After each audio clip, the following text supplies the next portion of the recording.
For Paul Carey and Ernie Harwell, a professional friendship blossomed into a 19-year partnership in the broadcast booth.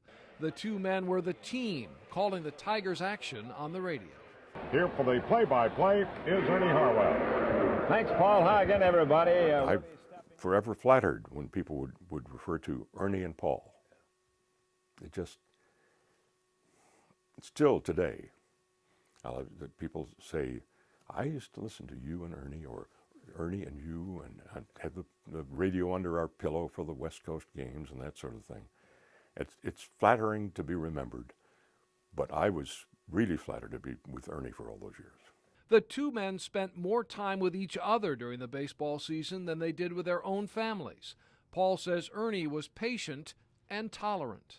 I was a smoker for 17 of the 19 years we were together, and some of those booths, especially the old Comiskey Park booth, was pretty tight, and not much air got through there. And we didn't have any air conditioning or any blower like that. But I never saw Ernie wave his hand to get rid of the smoke, and I'd get nervous when I'd start doing the play-by-play part, and I'd have a cigarette going all the time. And in December of 1989, Nancy and I quit, and we gave it about 2 weeks before I realized it's over. And I called him, and I said, Ernie, I've quit smoking. And he said, that's the nicest Christmas gift I could have received. But he never said anything to me about it in all those years.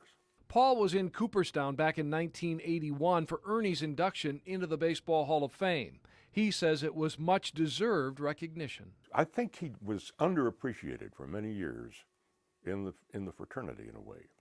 I think that, well, for one thing, it's Detroit. It's not New York, so it's not Phil Rizzuto.